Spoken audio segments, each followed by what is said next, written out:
this is Gerb Balaoro and welcome back to my YouTube channel. Long time no see, sorry, sobrang busy tayo sa main work and sa part-time works natin at hindi na tayo nakapag-update ng channel natin. But today, we will be doing our first ever design vlog here in my channel at gagawa tayo ng DIY Christmas tree using the available resources in the house. So if you want to see that, please keep on watching. Advance Merry Christmas, everyone! Christmas tree is a symbol of Christ. So having its triangular shape that represents Trinity, so from there came the idea that the tree should be a symbol of Christ and a new life. So it is one of the main origins of Christmas tree and bring it into our houses. So yan, gagawa na tayo guys. And the structure is made of bamboo splits, so ayan. And the main foundation is made of atipolo. Ayan, having a riser. So, parang small table siya. So, atipolo wooden and plywood yung ginamit din ni Papa. So, ayan, si Papa lang gumawa nito, guys. So, ayan. So, its overall height is 200 cm or 2 meters. And also, ang major diameter niya is 70 cm. And, i-wrap natin siya ng tinatawag natin na burlap or abaka mesh. So, for your information guys, this is our business since 1983. So, 38 years na siya guys na business namin. And reject lang to guys, gagamitin lang natin ito para hindi naman masayang. So, ito yung ginagamit ko sa elementary, sa high school, sa college projects ko guys. So, ayan. So, very helpful siya guys sa amin kasi ito yung bumuhay sa amin ng 38 years and counting. So, ayan, so if you're looking for burlap, kasi ginagamit ito guys sa flower arrangements, event styling. So, if you're looking for it, you know who to call. So, ayan, this is a burlap. So, ayan. So, let's start! Instead of using glue gun, so gagamit tayo ng karaba. Tinatawag natin na karaba and glue sticks. So yan, i-attach natin itong burlap sa ating Christmas tree structure.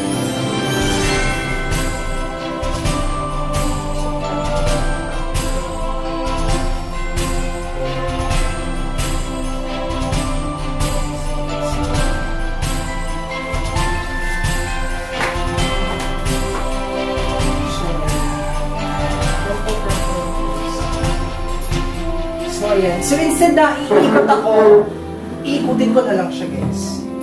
Pero never ko siyang papaikot-ikot. Sure.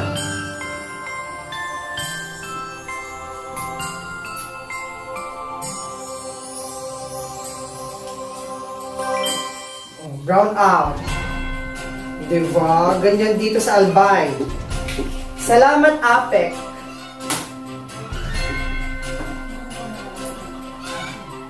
Diba? O, kaya, ito yung use guys ng karaba.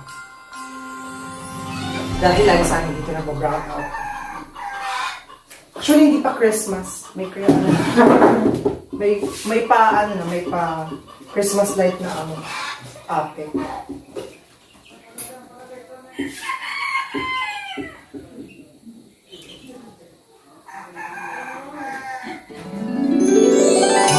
Ayun, may kuryente na naman guys. So, ganyan talaga. Masanay na tayo.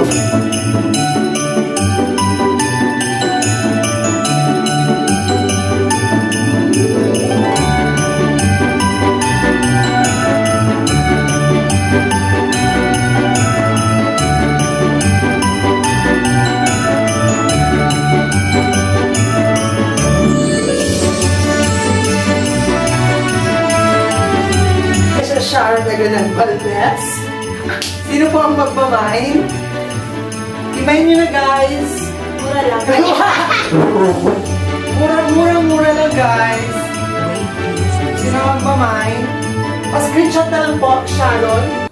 SSS, Sharon Baldes. SSS. FB account.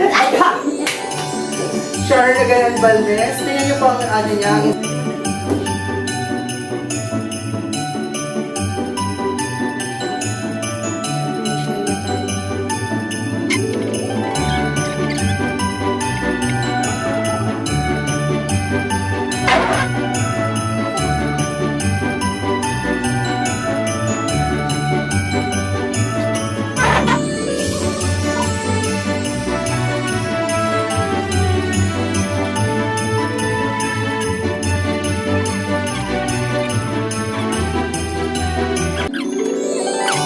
Ayan, so ayan siya guys, cover ko na siya ng bird. Ayan, very nice.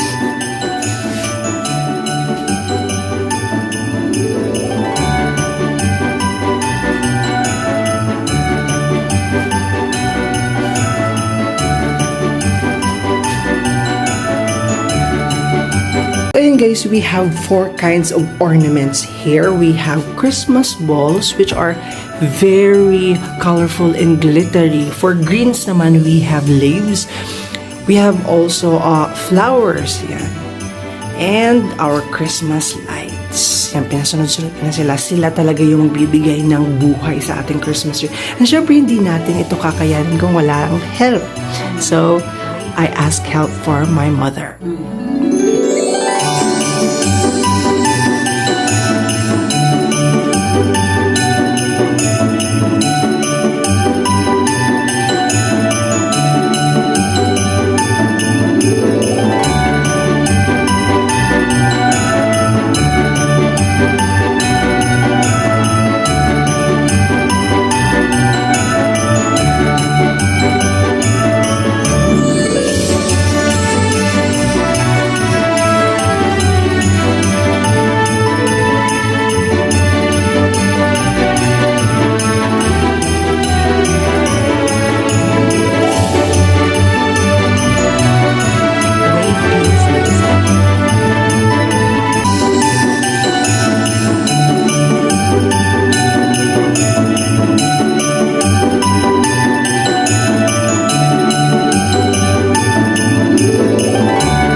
So it's time to put the Christmas lights.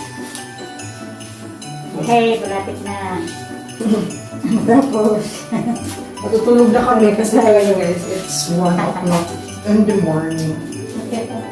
Pinakas lang namin ito para yung ingay. Kasi pag morning namin ito gagawin, sobrang ingay na.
Tapos na kami guys. So, ito na. Ito na. Makikita nyo na guys.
Yay, Ma! Yay!